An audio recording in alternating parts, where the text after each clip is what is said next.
नमस्कार, मी अजिंक्य भातंब्रेकर. तुम्ही पाहताय न्यूज 18 लोकमत. ब्रेकिंग न्यूज ना आपण बुलेटिनची सुरुवात करूया.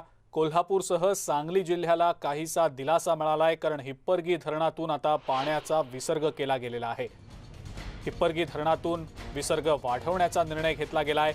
1,31,000 क्युसेक्स वेगानं हा विसर्ग सुरू आहे. त्यामुळे कृष्णा नदी पातळीमध्ये घट होण्याची शक्यता आहे. हिप्परगी धरणातून पाण्याचा विसर्ग सुरू करण्यात आलेला आहे. 1,31,000 क्युसेक्स वेगानं हा विसर्ग सुरू आहे. त्यामुळे कोल्हापूरसह सांगली जिल्ह्याला दिलासादायक स्थिती आहे. कृष्णा नदी पातळीत घट होण्याची शक्यता आहे.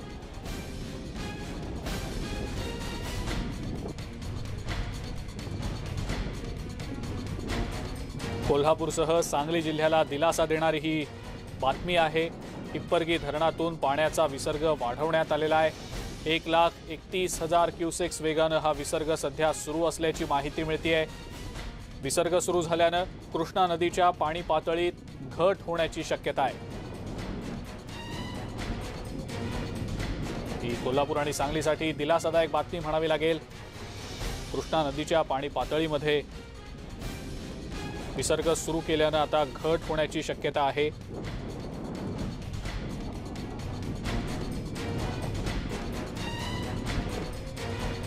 आणि याच संदर्भातली अधिक माहिती आपण जाणून घेणार आहोत. संदीप राजगोळकर आपले प्रतिनिधी आपल्या सोबत आहेत सध्या. संदीप, कर्नाटकमधल्या हिप्परगी धरणातनं विसर्ग वाढवला गेल्याची ही बातमी समोर येतेय.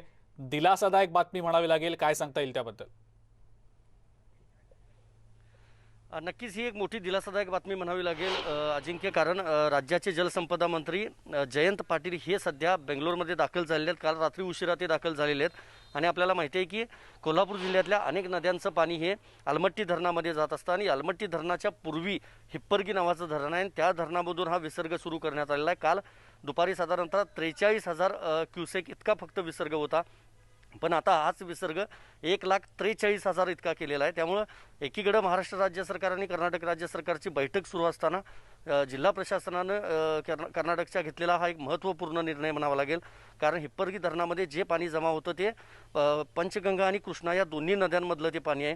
आणि 1,43,000 इतका विसर्ग सध्या असल्यामुळं कदाचित पंचगंगा आणि कृष्णा या दोन्ही नद्यांची जी पाणी पातळी आहे ती दुपारपर्यंत कमी होऊ शकते. मात्र धरण क्षेत्रामध्ये प्रामुख्यानं पश्चिमेकडचा जो भाग आहे कोल्हापूरमधला, त्या भागामध्ये पावसाचा जोर जो आहे तो कायम असल्यामुळं नद्यांच्या पाणी पातळीमध्ये पुन्हा वाढ देखील होण्याची शक्यता आहे. आणि कदाचित जर पावसाच्या मुसळधार पाऊस जर कायम राहिला तर पुन्हा जो विसर्ग आहे तो देखील वाढवला जाऊ शकतो.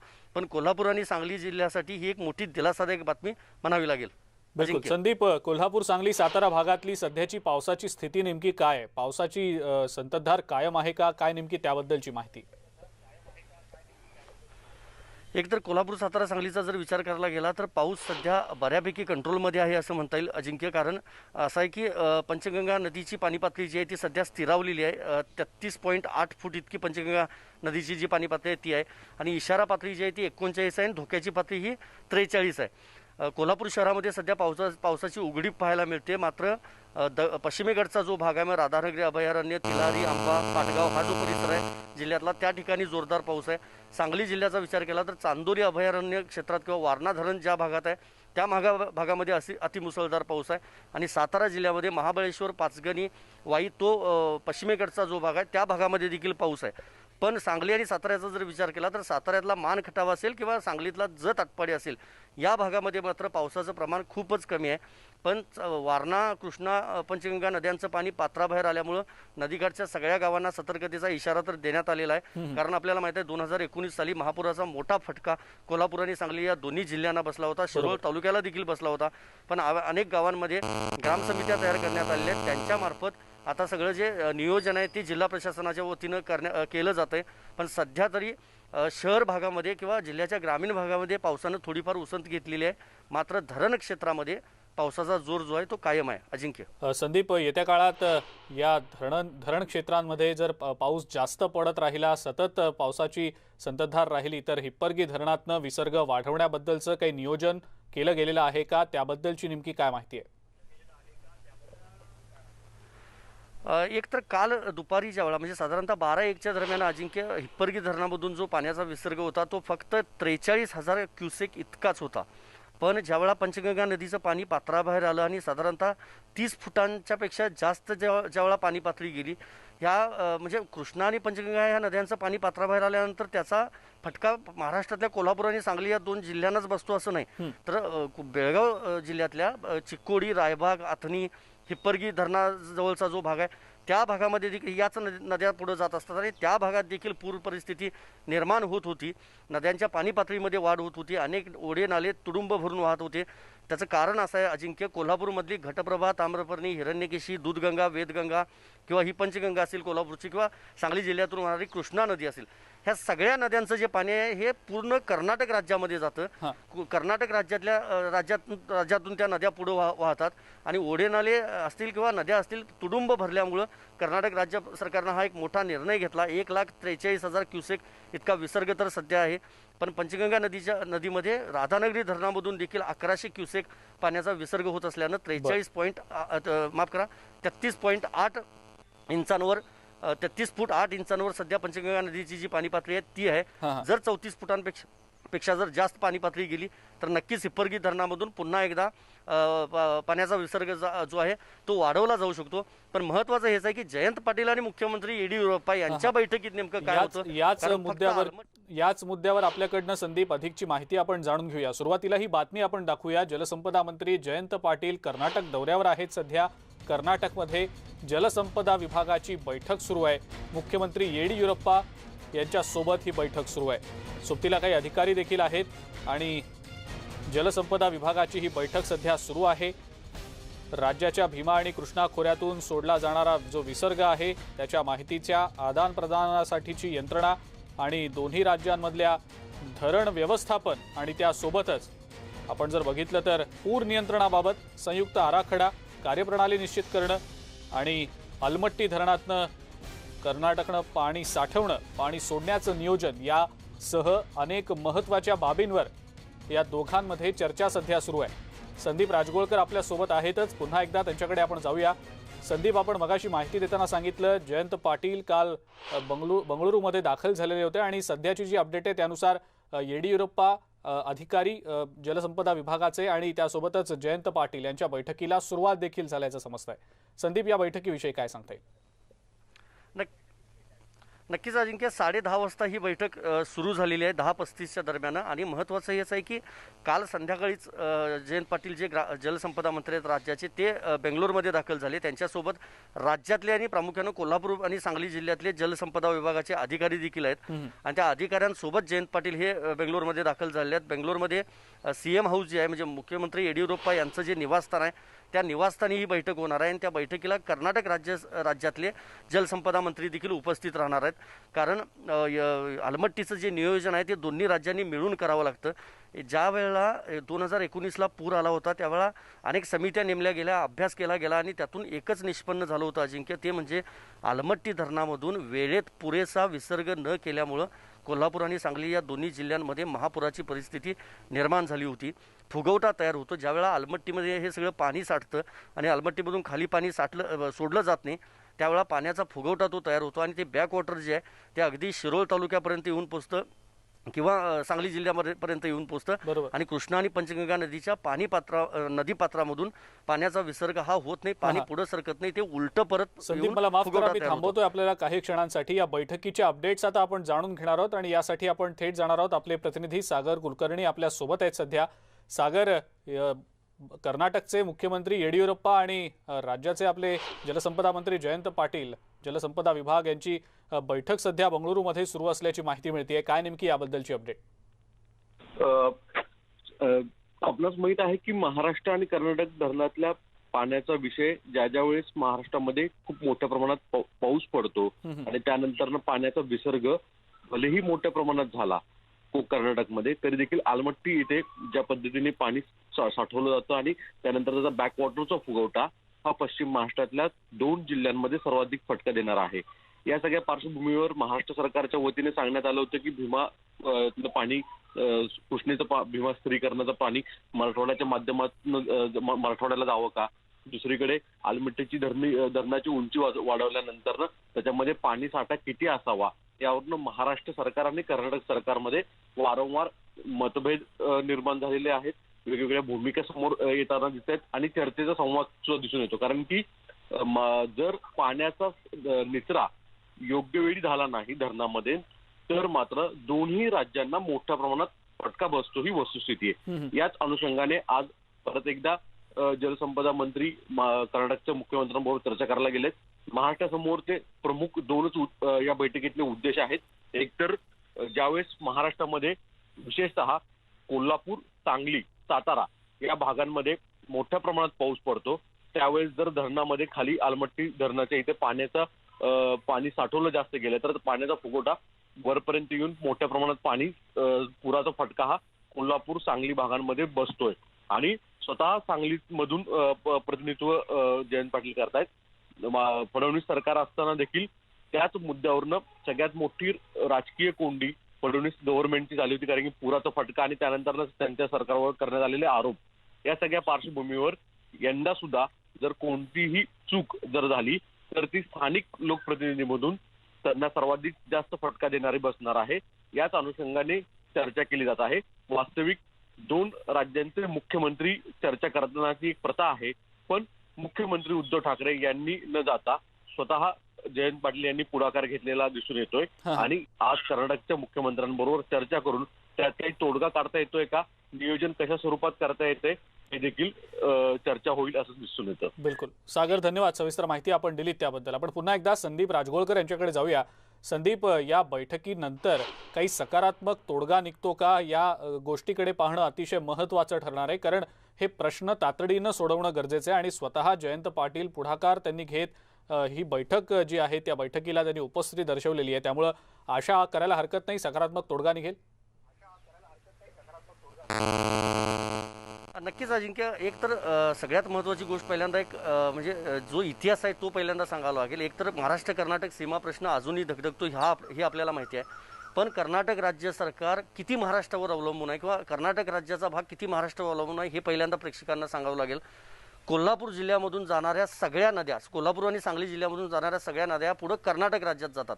कृष्णा लवादाचं कारण देत किंवा पाणी वाटपाचा जो काही नियम ठरलेला आहे त्याचं कारण देत दरवर्षी कर्नाटक राज्य सरकार हे मार्च, एप्रिल, मे महिन्या ज्यावेळेला येतो, ज्यावेळेला पाण्याची टंचाई खाली भासत असते त्यावेळेला पाण्याची मागणी करत असतं. मग त्यावेळेला काळंबावाडी धरणामधून जे कोल्हापूर जिल्ह्यामध्ये धरण आहे आणि त्या धरणामधून वेदगंगा आणि दूधगंगा या दोन्ही नद्यांद्वारे खाली पाणी सोडलं जातं. ते अगदी म्हणजे आलमट्टीचा जो धरण आहे, आलमट्टी धरण जे आहे म्हणजे खाली विजापूर जिल्हा असेल, बेळगाव जिल्हा असेल, त्या संपूर्ण भागाला इथून पाणी जात असतं.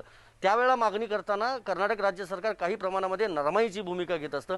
पण ज्या वेळेला पावसाळ्यात आलमट्टीचं पाणी जेवढा खाली सोडायचं असतं, विसर्ग करायचा असतो, त्यावेळेला मात्र आडकाठी कर्नाटक सरकार आणतं, नरमाईची भूमिका घेत नाही. कारण त्याचं असं आहे, त्यांना असं वाटतं की आलमट्टीतनं आत्ताच जर विसर्ग केला आणि जर नंतर महाराष्ट्रात म्हणजे प्रामुख्यानं कोल्हापूर आणि सांगली जिल्ह्यात जर पाऊस नाही पडला तर पाणी कमी पडेल. म्हणून आलमट्टीमधून ते खरं तर पाणी खाली सोडलं जात नाही.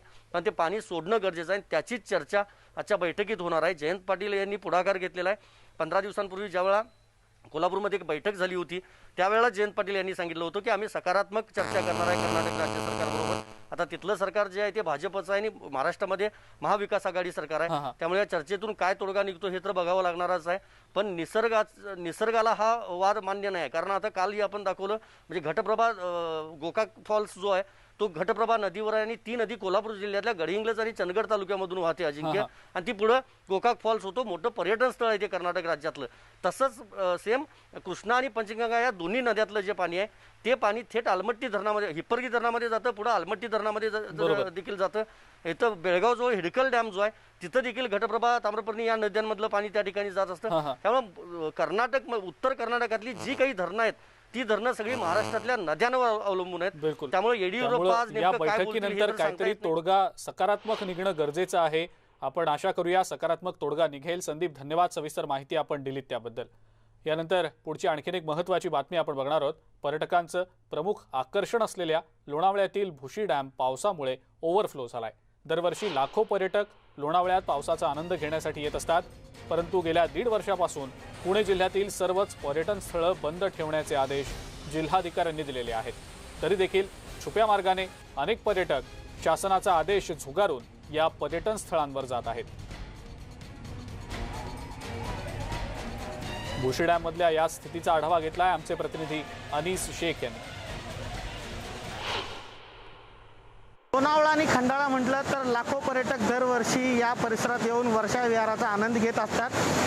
पर्यटकांची एक प्रकारे पंढरी या लोणावळा आणि खंडाळ्याला म्हटलं जातं। या लोणावळ्यामध्ये सध्याही पर्यटक मोठ्या प्रमाणात दाखल झालेले आहेत आणि पावसाचा आनंद घेत आहेत। आपण जर पाहिलं तर पुणे जिल्ह्यातील ग्रामीण भागात जो कोरोनाचा दर आहे तो 5% अधिक खाली आलेला नसल्याने ग्रामीण भागातील जी पर्यटन बंदी आहे ती अद्याप कायम ठेवण्यात आलेली आहे। तरी देखील पर्यटक छुप्या मार्गाने पर्यटन स्थळावर पोहोचत आहेत आणि अशा प्रकारे जो पर्यटनाचा आनंद आहे तो घेत आहेत। एकूणच आपण जर पाहिलं तर सध्या लोणावळ्यामध्ये 41 जे कोरोनाबाधित रुग्ण आहेत ते विविध रुग्णालयात उपचार घेत आहेत।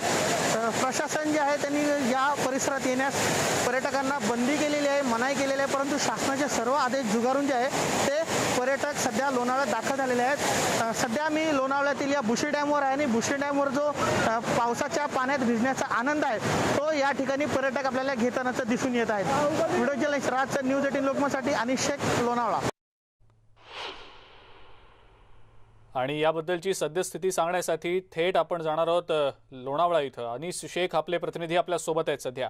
अनीस, विकेंडला लोणावळ्याकडे जाऊ नका कारण जिल्हाधिकाऱ्यांनी जे आदेश दिलेले त्यानुसार पर्यटन स्थळं बंद असणार आहेत। भुशी डॅमकडे जाणारे मार्ग जे आहेत ते देखील बंद केले गेले आहेत। तरी देखील पर्यटक छुप्या मार्गांनी भुशी डॅमवर तिथं पोहोचतायत आणि पावसात आणि डॅममध्ये भिजण्याचा आनंद घेत आहेत। अनीस, काय सद्यस्थिती? आज सकाळपासूनच भुशी डॅमवर जे आहे ते मोठ्या प्रमाणात पर्यटक दाखल झालेले होते। पावसाळा म्हणलं तर पर्यटकांची जी पावले आहेत ते आपसूक जे आहे ते पर्यटन स्थळाकडे वळतात आणि जे भुशी डॅम आहे तो पर्यटकांचा सगळ्यात मोठा आकर्षण मानलं जातं। आपण जर पाहिलं तर या ठिकाणी सध्या पोलीस दाखल आहेत आणि पोलिसांनी येथील पर्यटकांना जे आहे ते परत आपल्या माघारी लावलेलं आहे। पर्यटकांवरती या ठिकाणी कारवाई करण्यात आली आणि कारवाई करून जवळपास 100 ते 125 पर्यटकांना आपापल्या घरी पाठवण्यात आले, येथून परत मार्गस्थ करण्यात आलं। परंतु हे करत असताना या ठिकाणचे जे छोटे व्यावसायिक आहेत, छोटे व्यावसायिकांमध्ये जे आहे ते संपूर्णपणे नाराजी पसरलेली आहे।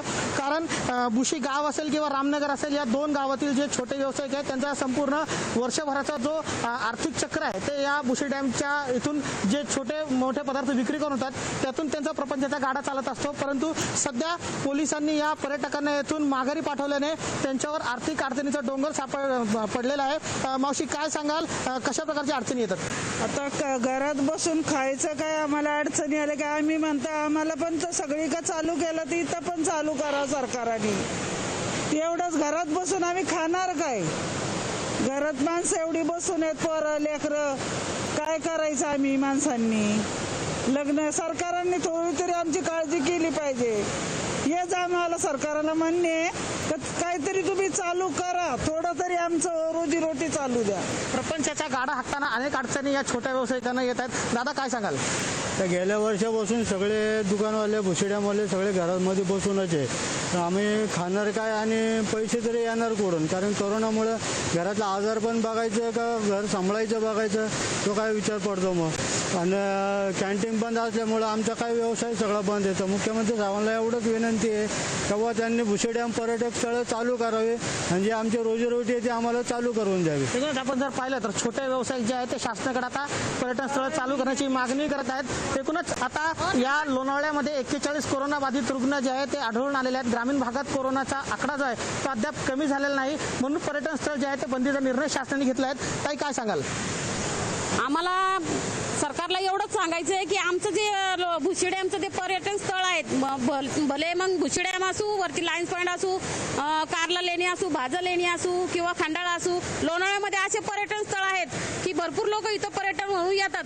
पण एवढ्या लोकांचा व्यवसाय आज ठप्प आहे। आज जवळजवळ 1.5 वर्ष झाले आम्ही लोक घरात बसून आहे, आम्हाला खायला अन्न नाहीये। सरकार जे देत आहे ते ज्याच्या घरी जाते त्याच्या जाते, ज्याला मिळतं त्याला मिळतं। आज पेट्रोलचा भाव एवढा वाढलेला आहे, सिलेंडरचा भाव 1000च्या वरती गेलेला आहे आणि तेल डबा म्हटलं तर जवळजवळ 2000च्या पुढेच आहे तेल डबा, पण 2500च्या पुढे आहे। त्यामुळे आम्ही करायचं तर काय करायचं, खायचं तर काय खायचं? लोकांचे तळमळे तुम्ही जाणून घ्या, इथं येऊन पहा आमची परिस्थिती काय आहे। पण नुसतं येऊन पाहू नका, तुम्ही पर्यटक पाहाल, मजा कराल, ते तसं करू नका। तुम्ही आमच्या घरात येऊन बघा, घरातला प्रत्येकाचा प्रश्न विचारा, मग तुम्हाला कळेल की आमची तळमळ काय। आज आम्ही गेल्या वर्षापासून एवढं कर्ज काढलेलं आहे की आज आमच्या पोटापाणीचा असा प्रश्न की फेडायचं तर कुठून फेडायचं आम्ही? आणि ते कर्ज लोकांच्या आम्हाला काही सरकार माफ करणार नाही, ते आमच्याकडनं घेणार. आज आमच्या रिक्षा आहे, रिक्षाला जवळजवळ टॅक्स पडतो, हप्ते पडतात, द्यायचे तर कुठून द्यायचे? माझे मिस्टर रिक्षा चालवतात. आपण जर पाहिलं तर या ताईंच्या डोळ्यातले अश्रू हे त्यांच्या घरची परिस्थिती बोलण्यासाठी पुरे झालेले आहेत. अशीच काही आणि परिस्थिती सर्व एकंदरीतच लोणावळ्यातील छोटे अंदाज येतोय व्यावसायिकांच्या की तिथल्या छोट्या व्यावसायिकांवर मोठं संकट उठावलेलं आहे आणि पर्यटन स्थळं तातडीनं सुरू केली जावीत. ब्रेक नंतर आपल्या सगळ्यांचं पुन्हा एकदा स्वागत. मुरुडमधल्या पर्यटन स्थळांवर सध्या शुकशुकाट आहे, कारण ठिकठिकाणी पोलीस बंदोबस्त तैनात करण्यात आलाय आणि कोरोना नियमांचं पालन करण्याच्या सूचना करण्यात आल्या आहेत. त्यामुळे मुरुडमधल्या पर्यटन स्थळांवर सध्या पर्यटक फिरकत नाहीयेत. या ठिकाणी सध्या शुकशुकाट बघायला मिळतोय. मात्र याचा थेट फटका तिथल्या पर्यटन स्थळांवर व्यवसाय करणाऱ्या व्यावसायिकांना बसलेला आहे. पर्यटकच येत नसल्या कारणामुळं या व्यावसायिकांना सध्या उत्पन्नाचं कोणतंही साधन नाहीये आणि त्यामुळं या व्यावसायिकांना याचा मोठा फटका बसतोय. मुरुडमधली पर्यटन स्थळं ओस पडलेली आहेत. कोरोना नियमांचं पालन करण्याच्या सूचना प्रशासनातर्फे पोलिसांतर्फे केल्या जात आहेत आणि ठिकठिकाणी पोलीस बंदोबस्त देखील तैनात करण्यात आलेला आहे. याचबद्दलची अधिक माहिती आता आपण जाणून घेणार आहोत. शिवाजी गोरे आपले प्रतिनिधी आपल्या सोबत आहेत सध्या. शिवाजी, मुरुडमधली पर्यटन स्थळं ओस पडलेली आहेत, ठिकठिकाणी पोलिसांचा बंदोबस्त असल्याचं समजतंय. काय नेमकी अपडेट? सर, नक्कीच रत्नागिरी जिल्हा हा पर्यटन जिल्हा म्हणून ओळखला जातो, परंतु या जिल्ह्यामध्ये लॉकडाऊनमुळे पर्यटन क्षेत्रावरती मोठी गदा आलेली आहे. पर्यटन व्यावसायिक अडचणीत सापडले आहेत. इथला जो रोजगार आहे तो सगळा रोजगार बुडालेला आहे. गेले वर्षभर या ठिकाणचा जो पर्यटन व्यवसाय आहे तो अडचणीत सापडला आहे. लॉकडाऊनमुळे ही सगळी परिस्थिती ओढावलेली आहे. अनेक हॉटेल व्यावसायिक आता अडचणीत सापडलेले आहेत. हप्ते कसे भरायचे असा प्रश्न त्यांच्या समोर निर्माण झालाय. लोकांचा रोजगार सुद्धा बुडालेला आहे. काही निर्बंध असल्यामुळे पर्यटक या ठिकाणी येऊ शकत नाहीत. ग्रामपंचायतीने पर्यटन स्थळी येण्यास मजाव केलेला आहे. शासनाचे तसे निर्देश आहेत, कोणीही पर्यटन स्थळासाठी किनाऱ्यावरती येऊ नये अशा प्रकारचे निर्देश आहेत. रत्नागिरीचे जिल्हाधिकारी लक्ष्मीनारायण मिश्रा यांनी कडक निर्बंध दिले होते की कोणीही समुद्र किनाऱ्यावरती पर्यटन करण्यासाठी येऊ नये. पर्यटन व्यवसाय बंद ठेवण्याचे आदेश देण्यात आले होते.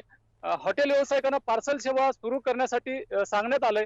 पार्सल सेवा सुरू आहे, परंतु जर का पर्यटक बाहेरून येणार असतील तर त्यांना राहण्याचा मोठा प्रश्न निर्माण होतो. त्यामुळे या जिल्ह्यामध्ये कुठेही आपल्याला पर्यटक येताना पाहायला मिळत नाहीत. चोरी छुपे जरी पर्यटक येत असले तरी मोठ्या प्रमाणात या ठिकाणचे पर्यटन स्थळ खुली न झाल्यामुळे या ठिकाणचा पर्यटन व्यवसाय मोठ्या प्रमाणात अडचणीस आलेला आहे. सुमारे 25,000 लोकांना पर्यटन व्यवसायामधून रोजगार मिळतो. 2,500 या समुद्र किनाऱ्यावरती रिसॉर्ट आहेत. अनेक घरगुती पर्यटन सुद्धा आहेत, परंतु या सगळ्यांचाच आता रोजगार बुडाल्यामुळे जीवन कसं जगायचं हा त्यांच्यासमोर प्रश्न निर्माण झालेला आहे. पर्यटन व्यवसाय असेल किंवा पूरक व्यवसाय असतील अशा सर्वच व्यावसायिकांवरती आता गदा आलेली आहे. पर्यटन स्थळ आहेत ते सगळेच पर्यटन स्थळ आता ओस पडलेले आहेत. स्वच्छ आणि सुंदर समुद्र किनारे रत्नागिरी जिल्ह्यातले आता कुठेतरी निर्मनुष्य बनले आहेत. दापोली तालुक्यातला आंजर्ले मुरुड हा समुद्र किनारा अतिशय स्वच्छ आणि सुंदर आहे. अनेकांना भुरळ घालतो. पुणे मुंबईतले लाखो पर्यटक या ठिकाणी येतात, परंतु आता हे सगळे समुद्र किनारे निर्मनुष्य बनले आहेत. गणपतीपुळेचं जे समुद्र किनारा आहे किंवा गणपतीपुळे जे बरोबर आहे. शिवाजी, धन्यवाद. सविस्तर माहिती आपण दिलीत त्याबद्दल.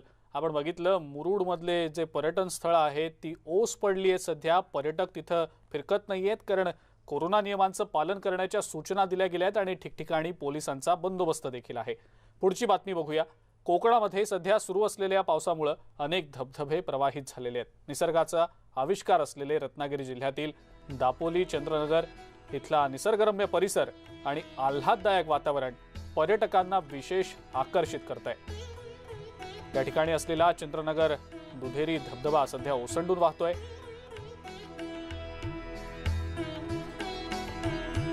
कोकणातले अनेक धबधबे सध्या प्रवाहित झालेले आहेत. मनाला भुरळ घालणारा हा चंद्रनगरचा दुधेरी धबधबा आहे आणि या धबधब्याचं खरं तर खास आकर्षण असतं. हा धबधबा पाहण्यासाठी दूर दूरवरून लोक येत असतात, पर्यटक येत असतात.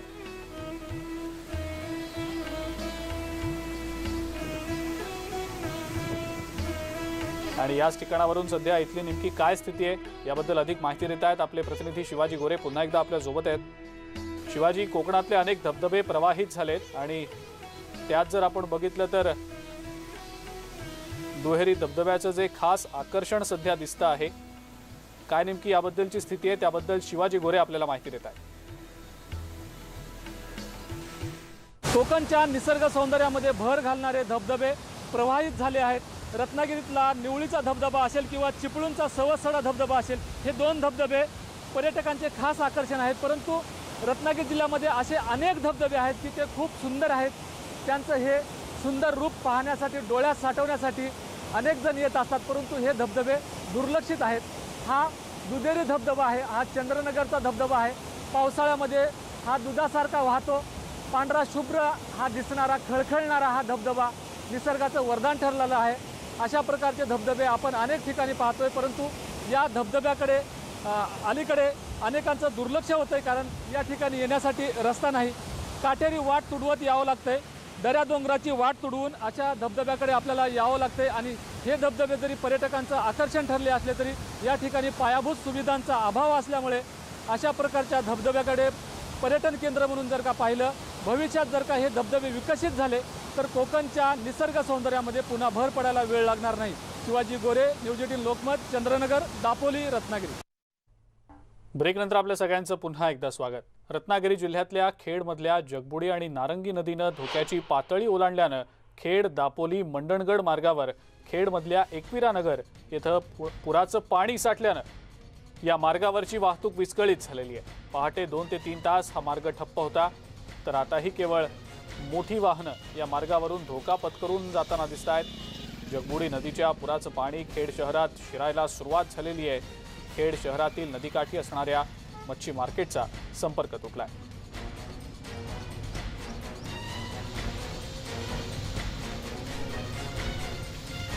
रत्नागिरी जिल्ह्यामध्ये मुसळधार पावसामुळे खेडमधल्या जगबुडी आणि नारंगी नदीने धोक्याची पातळी ओलांडलेली आहे. खेडमधल्या जगबुडी नदीची पाण्याची पातळी ही 7.20 मीटरपेक्षाही अधिक आहे आणि परिणामी खेड, दापोली, मंडणगड या 3 तालुक्याला जोडणारा हा जो मार्ग आहे, हा मार्ग बंद झालेला आहे. या मार्गावरती 3 ते 3.5 फूट पाणी साठलेलं आहे. आपण बघू शकतो की अशा प्रकारे हे जे पाणी आहे हे या ठिकाणी साठलेलं आहे. आणि काल रात्री आत्ता मध्यरात्री पहाटे यापेक्षा देखील अधिक पावसाचं पाणी या ठिकाणी साठलेलं होतं. महामार्ग पूर्ण हा बंद होता, पण आता मात्र पाणी थोडंसं ओसरल्यामुळं मोठ्या गाड्या जात आहेत, लहान गाड्या मात्र जात नाहीत. परंतु हे खूप धोकादायक असं आहे, कारण अजूनही पाण्याची पातळी जी आहे ही वाढत आहे, कारण 4 वाजता पुन्हा भरती आहे. तर प्रशासनाने इशारा दिलेला आहे की विनाकारण नदीकिनारी जाऊ नका. जिथं पाणी भरलेलं आहे त्या ठिकाणी जर आपल्याला अंदाज नसेल तर वाहनं घालू नका, असं आवाहन या ठिकाणी केलेलं आहे. पण आता खेड, दापोली मार्गावर एकविरा नगर या ठिकाणी हे जे महामार्गावरती जे पाणी साठलेलं आहे त्याच्यामुळं 3 तालुक्याचा संपर्क मात्र तुटलेला आहे. चंद्रकांत बनकर, न्यूज 18 लोकमत, खेड, रत्नागिरी. उत्तर प्रदेशमधील उन्नाव नगरपालिका परिषद सध्या जोरदार चर्चेत आहे. लसीकरणासाठी नागरिकांना आकर्षित करण्यासाठी नगरपालिकेनं भन्नाट ऑफर दिली आहे. लसीकरण करून कोरोनामुक्त वॉर्ड करा आणि 2 लाखांचं बक्षीस मिळवा. पाहुयात यावरचाच हा स्पेशल रिपोर्ट. कोरोना पळवा, बक्षीस मिळवा. सध्या उन्नावच्या मुस्लिम बहुल परिसरात नागरिकांना आकर्षित करणारी ही ऑफर सगळ्यांच्या चर्चेचा विषय ठरली आहे. लसीकरणाला वेग देण्यासाठी नगर परिषदेकडून 2 लाखांचं बक्षीस जाहीर करण्यात आलंय. यासाठी वेगवेगळ्या वॉर्डमधल्या सदस्यांनी कोरोना मुक्तीकडे वाटचाल करण्यासाठी आता कंबर कसली आहे. त्यामुळे उन्नाव मधल्या अनेक वॉर्डचं स्वरूप बदललं आहे. परिसरातली साफसफाई आणि सॅनिटायझेशनचं काम युद्धस्तरावर सुरू आहे.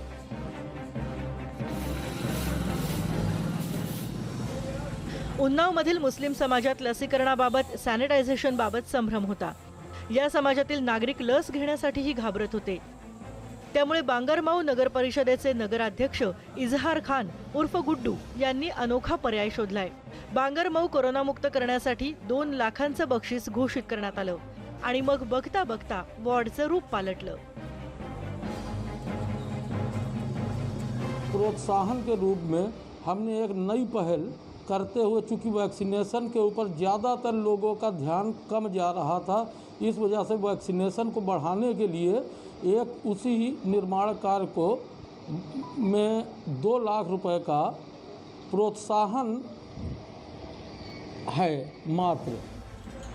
बांगरमऊ मधील प्रत्येक वॉर्ड करोनामुक्त करण्यासाठी सफाई कामगार दिवस रात्र काम करतायत. कुठे सॅनिटायझेशनचं काम सुरू आहे तर कुठे वॉर्डमधील नागरिक करोना चाचणीसाठी जात आहेत. एवढंच नाही तर वॉर्डमध्ये बाहेरून येणाऱ्यांवरही करडी नजर ठेवण्यात येते. आणि सगळ्यात चांगली गोष्ट म्हणजे या मोहिमेत पालिका कर्मचाऱ्यांसोबतच वॉर्ड सदस्य आणि नागरिकही सहभागी झालेत.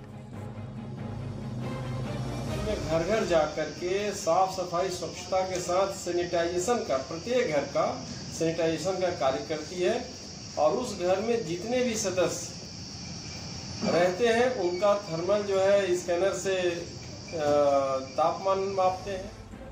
नागरिकांचा उत्साह पाहून लवकरच बांगरमऊ मधील वॉर्ड करोनामुक्त होतील यात शंका नाही. जर बांगरमऊ मधील हा प्रयोग यशस्वी झाला तर देशातील इतर राज्यांसाठी बांगरमऊ हे एक मॉडेल ठरू शकतं. Bureau report, Unnao, news 18 network. Network 18 federal बँकेचा उपक्रम संजीवनी गाडी ही भारतभरातल्या कोविडग्रस्त जिल्ह्यांमधून फिरतीये. आपणही लसीकरणाबाबतच्या आमच्या या संयुक्त मोहिमेला भरभरून पाठिंबा द्या. लसीकरणाचं महत्त्व अधोरेखित करूया आणि आता आपण बघूया संजीवनीची गाडी आज आहे कुठे.